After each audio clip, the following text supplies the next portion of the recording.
ಮರಳಿ ಬಿಜೆಪಿಗೆ ಮಾತೃಪಕ್ಷಕ್ಕೆ ಬಂದಿದ್ದೀವಿ, ಅಜ್ಞಾತವಾಸವನ್ನು ಮುಗಿಸಿ ವಾಪಸ್ ಮಾತೃಪಕ್ಷಕ್ಕೆ ಬಂದಿದ್ದೀವಿ ಅಂತ ಅರುಣಾ ಲಕ್ಷ್ಮಿ, ಜನಾರ್ದನ್ ರೆಡ್ಡಿ ಅವರ ಹೆಂಡತಿ ಅರುಣಾ ಲಕ್ಷ್ಮಿ ಹೇಳಿಕೆ ಕೊಟ್ಟಿದ್ದಾರೆ.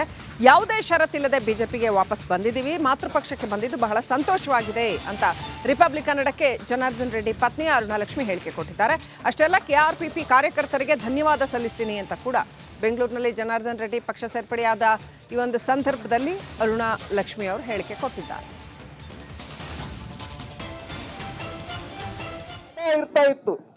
ಪಕ್ಷವನ್ನ ವಿಸರ್ಜನೆಗೊಳಿಸಿ ಈಗ ಬಿಜೆಪಿಯೊಂದಿಗೆ ವಿಲೀನಗೊಳಿಸಿದ್ದಾರೆ. ಅವರ ಧರ್ಮಪತ್ನಿಯವರಿದ್ದಾರೆ, ಅವ್ರನ್ನ ಮಾತಾಡ್ತೀನಿ. ಮೇಡಮ್, ಈಗ ವಾಪಸ್ ತಾಯಿಯ ಮಡಿಲಿಗೆ ಸೇರಿದ್ದೀನಿ ಅನ್ನೋ ಮಾತನ್ನ ಹೇಳಿದ್ರು, ಏನು ಹೇಳ್ತೀರಿ? ಜನಾರ್ದನ್ ರೆಡ್ಡಿ ಅವರು ಮಾತೃಪಕ್ಷಕ್ಕೆ ಮರಳಿದ್ದು ತುಂಬ ಸಂತೋಷ ಅನ್ನಿಸ್ತಾ ಇದೆ. ಇವಾಗನೇ ಅವರೆಲ್ಲ ಹೇಳಿದ್ದಾರೆ ಅವ್ರಿಗೆ ರಕ್ತ ಕನಕನದಲ್ಲಿ ಇದೆ ಅಂತ. ಅದಕ್ಕೆ ಅಂದರೆ 13 ವರ್ಷದ ಅನಂತರ ವನವಾಸ ಆಯಿತು, ಅಜ್ಞಾತವಾಸ ಆಯಿತು, ಇವತ್ತು ಮತ್ತೆ ಪಕ್ಷಕ್ಕೆ ಬಂದಿದ್ದು ತುಂಬ ಸಂತೋಷ ಅನ್ನಿಸ್ತಾ ಇದೆ.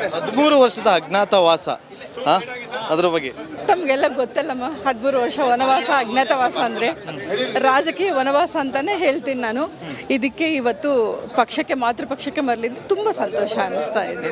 ಬಹಳ ಕಷ್ಟದಲ್ಲಿದ್ದಂಥವ್ರು, ಅವ್ರಿಗೆ ಜೊತೆಯಾಗಿ ನಿಂತಂಥವ್ರು ನೀವು ಹಾಗೂ KRP ಪಕ್ಷದ ಕೆಲ ಪದಾಧಿಕಾರಿಗಳು, ಅವ್ರ ಬಗ್ಗೆ ಏನು ಹೇಳೋದಕ್ಕೆ ಬಯಸ್ತೀರಿ? ಈಗ ಮೊಟ್ಟ ಮೊದಲು ನಮ್ಮ ಪಕ್ಷದ ಕಾರ್ಯಕರ್ತರಿಗೆಲ್ಲರಿಗೂ ನನ್ನ ತುಂಬ ಹೃದಯದ ಧನ್ಯವಾದಗಳನ್ನು ತಿಳಿಸ್ತೀನಿ. ಯಾಕಂದರೆ ನಮ್ಮ ಕಷ್ಟಗಳಲ್ಲಿ ಇದ್ದಿದ್ದು ನನಗೆ ತುಂಬ ಸಂತೋಷ.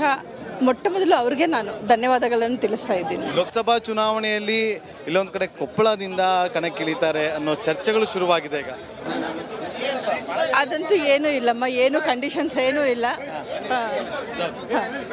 ಇದಾಗಿತ್ತು ಜನಾರ್ದನ್ ರೆಡ್ಡಿ ಅವರ ಪತ್ನಿಯವರ ಮಾತು. ಕ್ಯಾಮ್ರಾ ಪರ್ಸನ್ ಹರ್ಷ ಜೊತೆ ನಾಗೇಂದ್ರ ಬಾಬು, ರಿಪಬ್ಲಿಕ್ ಕನ್ನಡ, ಬೆಂಗಳೂರು.